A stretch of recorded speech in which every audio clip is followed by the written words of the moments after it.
Issues regarding consent have made headlines in recent times, from the Me Too movement to the Westminster sexual assault scandal. With the government announcing that sex education will change in 2020 to include so-called consent classes, we decided to take a look at how young people are being educated on consent. To that end, I'm here in Manchester to see what young people know about consent. It's being comfortable enough to say no. And it's a thing that you can say to your partner or communicate with your partner to show that you are 100% comfortable with what you're doing with them. To me, consent in a sexual context, it's when all parties have a very clear understanding of what's going to happen and what might possibly happen, and they're all perfectly okay with it explicitly, they've said yes. Consent to me is being given permission to do something. It's a solid yes, you can do this thing. Since 2015, there has been almost 30,000 reports of children sexually assaulting other youngsters, including 2,625 alleged attacks on school premises in the last 4 years alone. So-called peer-on-peer abuse cases rose from 4,603 in 2013 to 7,860 last year. That's an increase of a whopping 71%. 74% of cases reported resulted in no further action being taken. Furthermore, 85% of women under the age of 24 say they have received some form of sexual harassment at least once in their life. So, how are we teaching sex education? Well, there's no real answer to that. Since the introduction of the national curriculum, sex and relationships education in the UK has varied wildly in quality, leading to some people being dangerously ill-informed. In the early decades of the 20th century, a lot of public sex education was left to pamphlets and film associations, such as the National Council for Combating Venereal Diseases, which, coincidentally, shared a building with some of the staff from the Eugenics Education Society. In schools, there was little in the way of formal sex education beyond simple anatomy and reproduction basics. That was in the early 20th century, and almost 100 years later, we're only just starting to change the way we teach sex. He almost certainly doesn't know that the tube is called a penis, and that the small egg-shaped objects in the sac are called testicles. Nor does he know that these parts of his body may one day contribute greatly to his happiness as a man, or may be the source of much unhappiness if he fails to grow up to his responsibilities as a man. So, now we know this, let's go back to Manchester and see if these people got consent education in schools, and if they did, what was the quality, and if they didn't, why did they think it? So, have you ever had any consent education? Not proper. I think the only bit we got was, do you know that video that's if somebody is asleep, don't force them to drink tea. I think that was the extent of the video that we were shown, but no.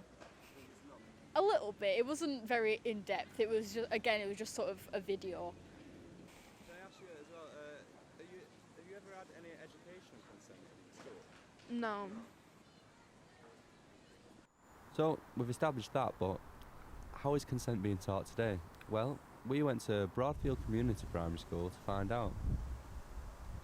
So I'm Rachel Dardis and I'm the head teacher of Broadfield Community Primary School in Rochdale. And it's my third year as head of this school. It's all about choice and respecting each other's choices and having a respect for individuals. So I think, for example, in the nursery, in our nursery reception, we teach the pants rule through the NSPCC work, so the children understand about their private parts and what's private and who can and who shouldn't see those private parts of their body. And they learn about the pants rule, and they're actually really, really good at that. And that's the first sort of signifier of consent, really. Who should and shouldn't touch me. So we do that aspect of work, but I think again it's about choice. The children learn about that in nursery and reception, and because they've learnt about it, it doesn't mean that they go on to be adults who don't ever experience a consensual relationship. It's all about building that respect from using the right resources having the right conversations with children and thinking about where they are at in their stage of development. And again, it's about sharing that with parents so parents understand. We've never ever had any parents concerned about us teaching the pants rule. So I think that's a signifier that they understand that it's an important part of keeping children safe, and essentially that's what teaching consent is about. It's about keeping children safe and safeguarding children. Due to the specialist nature of this type of education, more and more schools are bringing in external organisations to help teach about consent. One of these organisations, the School's Consent Project, teaches consent to young people in regards to the law. The Schools Consent Project is an organisation that sends lawyers and law students into schools to speak to 11 to 18-year-olds about the legal definition of consent and key sexual offences, including sexting and revenge porn. So the reason I founded the Schools Consent Project was after having a chat with a very long-term friend of mine who had been sexually assaulted by her boss. And really born out of that, I decided that it would be important to go into classrooms and talk to young people about their legal rights in this area and about those thresholds. The workshops roughly are divided into two sections. The first explores more personal aspects relating to consent. So we consider things like personal boundaries, bystander intervention, and we aim obviously throughout to challenge toxic ideas relating to sex. The second part of the workshop focuses more on the law. So we look there at specific sexual offences, and that includes sexting, sexual assault and rape. And so we actually go through what the law says about those three key offences. So, how does this unique way of teaching consent compare with current national curriculum guidelines? I had an interview with Lucy from the Schools Consent Project to try to find out. So my name's Lucy Morris and I work for the Schools Consent Project, and my role within the project is as North West Regional Manager. So I coordinate regional managers, schools, workshops and volunteers across the North West, and my primary base is North Wales and Cheshire.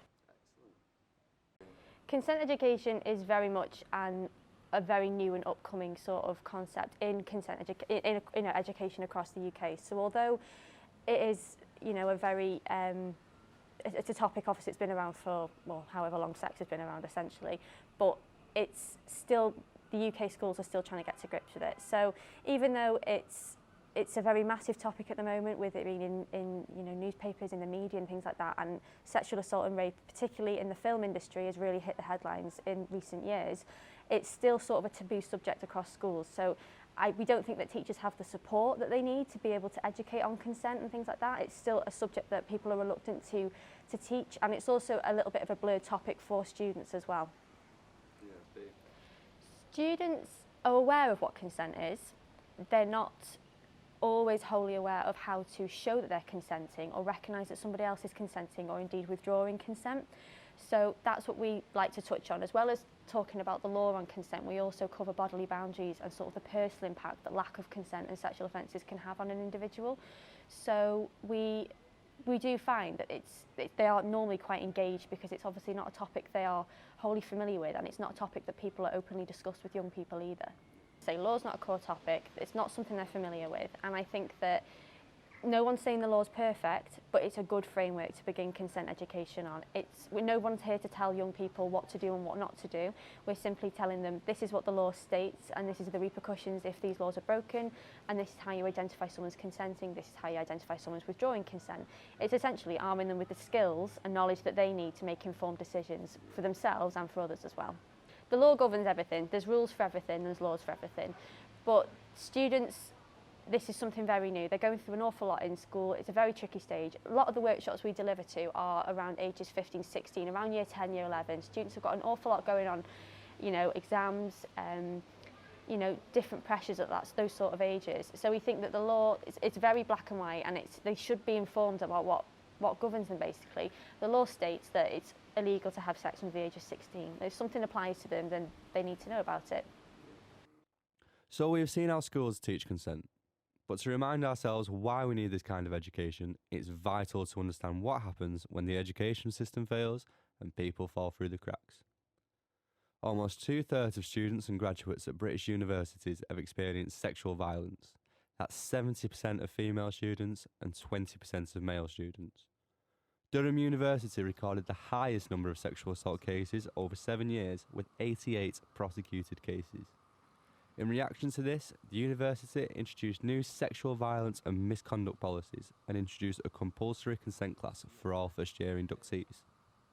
I had a chat with Anne Marsland, who served as a senior welfare officer at Durham University, to find out what happened in these classes. So my name's Anna.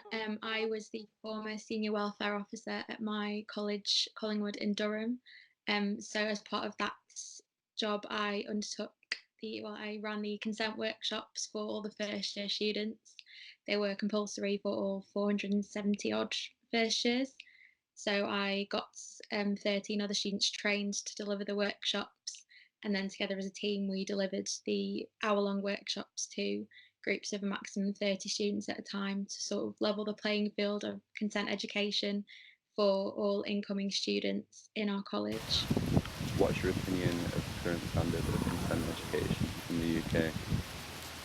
Frankly, it's really quite inconsistent. Some people have a really good knowledge of consent and the law surrounding consent, people's rights, where to go if there are any issues with it, but the vast majority of people don't have that knowledge or don't have the level of knowledge that they should perhaps have, especially at the age where we engage with them when they're at university, when everyone is over the legal age of consent. Everyone should have that knowledge. During our research, 50% of people who came into the workshops had no prior training or attended any sort of consent education workshop. So that's sort of an indicator of the state of consent education in the UK, which is inconsistent overall. Some people have information there, but some people have absolutely nothing at all. The workshop sort of came about initially. So Durham were the first university to appoint a specific member of staff to deal with sexual violence and misconduct. She's called Clarissa. She's incredible. And then she started conducting a lot of research about sexual violence in Durham.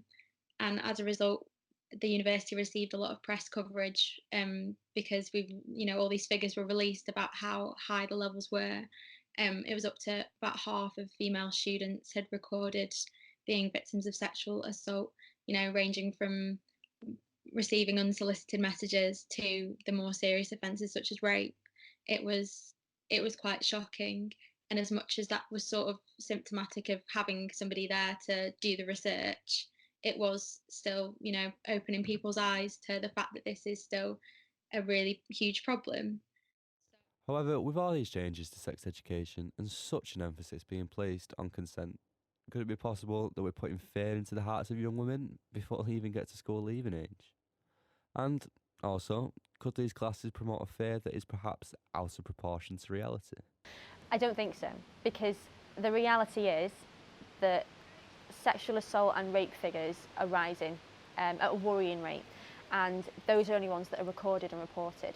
So we're not telling students this happens all the time, but we're saying that there's a risk, and essentially we're not trying to put fear into them. We're wanting them to protect themselves. If there's a misunderstanding, we want our lessons to avoid that misunderstanding. And we always say, if we go into a session and one student now feels like they can say no, or one person, it just prevents one blurred encounter with regards to consent or any sort of sexual intercourse or sexting, we've done our job. But our figures show that it's overwhelmingly positive, the feedback we have. It's really, really encouraging. The thing you've got to think about is at that age as well, the most popular age group that we deliver to are ages 15, 16. So they're not far off drinking, learning to drive, picking options for college or uni, things like that.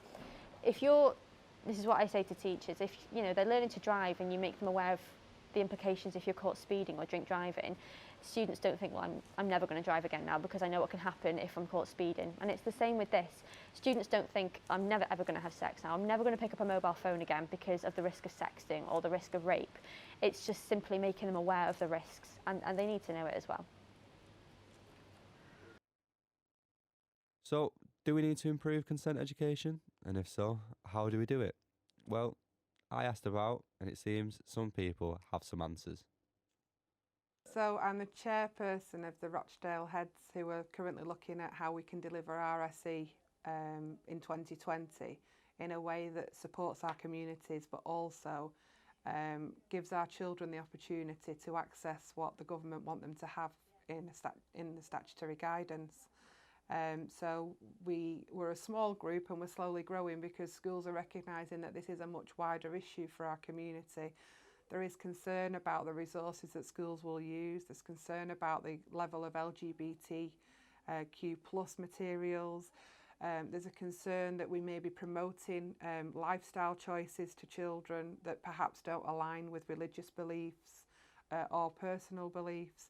So the RSE group is very much about working with community members like the mosque, like the local authority, like the community liaison officers and community cohesion team, to make sure that we are all singing from the same song sheet and we're all doing the things that we need to do in order to ensure that our children get their entitlement to the RSE curriculum.